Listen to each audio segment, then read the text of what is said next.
کون تھے مصعب بن عمیر؟ کون تھے عثمان غنی؟ کون تھے سعد بن ابی وقاص؟ قریش کے اعلیٰ گھرانوں کے چشم و چراغ نوجوان، وہ آ رہے ہیں محمد کے ہاتھ پر بیعت کر رہے ہیں، اسلام لا رہے ہیں صلی اللہ علیہ وسلم۔ انہوں نے دیکھا یہ ہمارے غلاموں میں بھی یہ آگ پھیل گئی، یہ تو سمجھیے کہ بارود کے اندر آگ لگ رہی ہے۔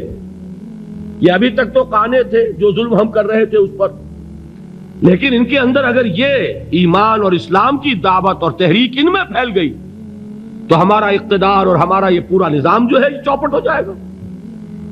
یہ ہے وہ چیز جو میں نے کل آپ کو اقبال کا مصرع پڑھا سنایا تھا کہ نظام کہنا کے پاس بانو یہ معرض انقلاب میں ہے، beware of the revolution that is coming. لہذا اپنی پوری قوتوں کو جمع کرو اور کچل دو انہیں، مارو انہیں۔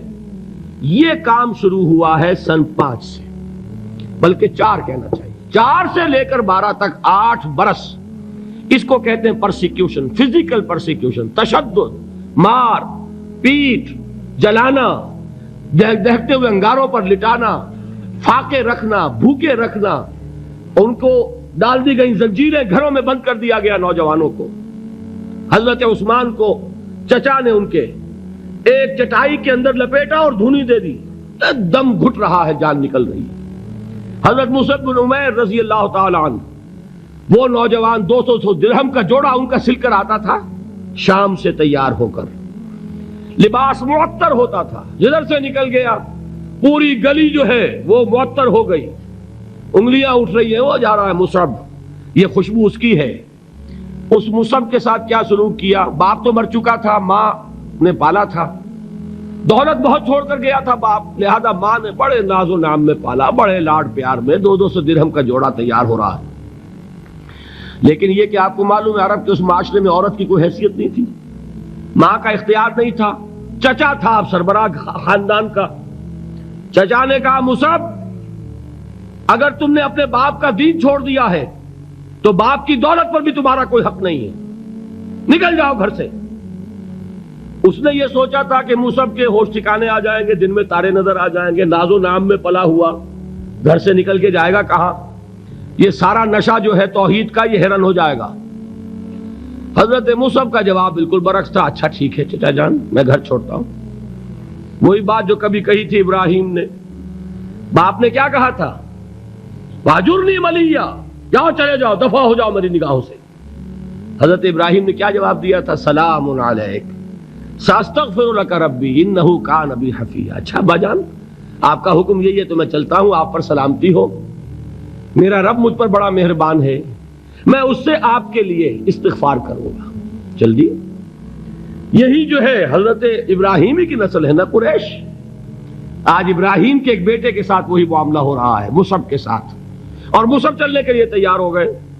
چچا نے سوچا میں سمجھتا تھا کہ ہوش ٹھکانے آ جائیں گے، یہ تو تیار ہو گیا نکلنے کے لیے۔ غصے میں آ کے اگلی بات کہی، یہ کپڑے جو پہنے ہوئے تم نے یہ بھی اسی مشرک باپ کی کمائی کے ہیں، اتارو ان کو۔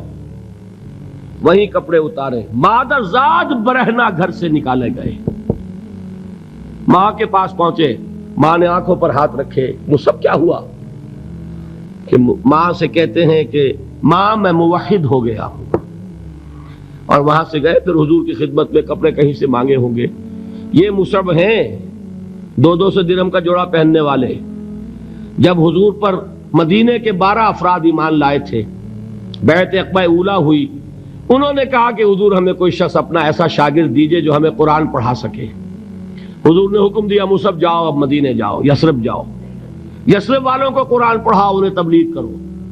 مصعب گئے ہیں وہاں، 1 سال کی کمائی 75 افراد لا کر حضور کے جھولی میں اگلے سال ڈال دیے کہ حضور یہ میری 1 سال کی کمائی ہے۔ 72 مرد 3 عورتیں، انہوں نے وہ بیعت کی تھی، بیعت عقبہ ثانیہ، جس کے الفاظ کل میں نے آپ کو سنائے تھے۔ بایعنا رسول اللہ صلی اللہ علیہ وسلم علی السمع والطاعت فی العسر والیسر والمنشط والمکرہ وعلی اثرۃ علینا وعلی لا ننازع الامر اہلہ وعلی ان نقول بالحق اینما کنا لا نخاف فی اللہ لومۃ لائم۔ یہ 72 مرد تھے مدینے کے جنہوں نے یہ بیعت کی۔ پھر انہوں نے ریکویسٹ کی کہ حضور اب آپ ہمارے ہاں تشریف لائیے، ہم اگر یہ مکے والے وہاں حملہ کریں گے تو ہم آپ کی حفاظت کریں گے جیسے کہ اپنے اہل و عیال کی کرتے ہیں۔ بہرحال وہ مصعب بن عمیر ہیں جو غزوہ احد میں شہید ہوئے، اور جب شہید ہوئے تو ان کے جسم پر صرف ایک چادر تھی۔ ایک بات تو یہ نوٹ کیجئے، موضوع سے ذرا بات تھوڑی ادھر ادھر جا رہی ہے، لیکن یہی چیزیں ہیں اصل میں کہ جو ہمارے دلوں کو منور کرنے والی ہیں نور ایمان سے۔ وہ علم بردار تھے غزوہ احد میں، جھنڈا مسلمانوں کا ان کے پاس تھا۔ ایک ہاتھ پر، ایک شانے پر وار پڑا، ہاتھ کٹ گیا، دوسرے سے تھاما، دوسرے پہ کٹ گیا، اب دونوں حصوں کے بچے ہوئے ٹکڑوں سے جھنڈے کو تھاما، گرنے نہیں دیا، یہاں تک کہ شہید ہو گئے۔ گرے ہیں تو جھنڈا گرا ہے۔ شکل میں حضور سے بہت مشابہ تھے، خبر اڑ گئی کہ محمد شہید ہو گئے صلی اللہ علیہ وسلم۔ یہ مصعب بن عمیر کا واقعہ ہے۔ جب ان کو اب دفن کرنے کا وقت آیا، اور شہید کے لیے کفن جو ہے اس کا وہی لباس ہوتا ہے جو شہادت کے وقت ہو، حضور کے سامنے ایک پرابلم پیش کیا گیا۔ حضور، مصعب کے جسم پر تو ایک چادر تھی، اور وہ چادر بھی اتنی چھوٹی ہے، یعنی 2 گز کی چادر بھی نہیں ہے، اس سے اگر سر ڈھانپتے ہیں مصعب کا تو پیر کھل جاتے ہیں، پیر ڈھانپتے ہیں تو سر کھلتا ہے، کیا کریں؟ حضور نے فرمایا سر ڈھانپ دو چادر سے اور پیروں پر گھاس ڈال دو۔ یہ آخری لباس ہے جو محمد کے اس دیوانے کو اس دنیا سے رخصت ہوتے ہوئے ملا ہے، جس کا 200 درہم کا جوڑا چلتا تھا۔ یہ ہے صبر۔ برداشت کیا کہ نہیں کیا؟